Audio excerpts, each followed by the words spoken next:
We inherited a sizable chunk of land in 1999 at my hometown, that had been part of my family's farm, where I grew up.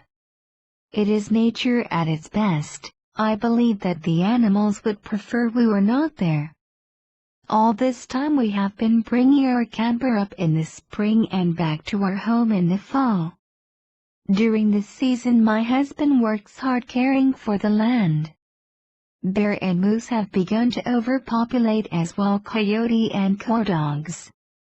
We all know they are there as they leave their track and evidence, and we hear the coyote howl in the night. They travel in packs of a few to many, 2 to 3 generations hunting together, nocturnal. The cow dogs are half wild dog, half coyote, and look far different, as are many different sizes. Their bark varies.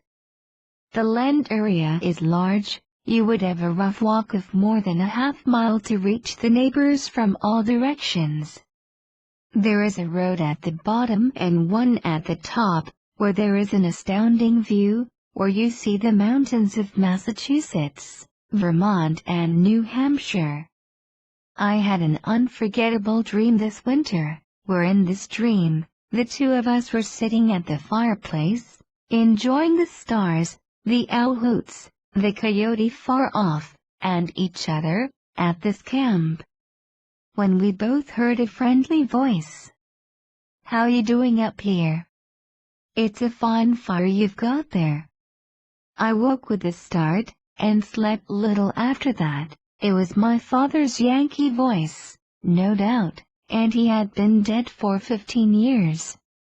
I seldom to never dream of him, or in fact I seldom remember my dreams. I have dwelt on that short dream. There is no explaining the mind, but I had so often wondered if he knew or even was there at times. Summer is here in the camper, ATV, tractor, chipper, and much more is in place. We were there about 2 weeks ago, and there we sat at 10:30 at night, all work done. We had even redone the 6 hummingbird feeders. We have about 25 hummers with babies. I have hundreds of pictures. We had just found a glowworm down by our feet and both were studying him, deep into conversation, when we both clearly heard "Woooweeeaaawwayyaaa" coming from a couple 100 feet behind us in the dense woods. Looking at each other we say in unison, "Did you hear that?" I had shivers up and down, remembering that in my dream that was where his voice was. Not a twig snapped, it was completely still. Then again identical, "Woooweeeaaawwayyaaa," much closer.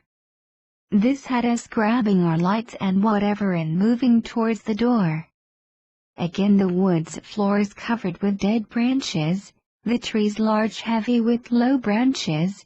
How could it move so fast with no noise, nothing? We moved as fast as we could, entering the camper, and once again, "Woooweeeaaawwayyaaa" very close, by our fire, just as our door slammed. The voice, was loud, very loud. We watched out the window, but saw nothing. Was it kids messing with us? Like kids would travel without light, through 1/2 mile of woods just to scare 2 old people. All went quiet, but the dream was on my mind. I had to wonder. I am still wondering. Please, subscribe.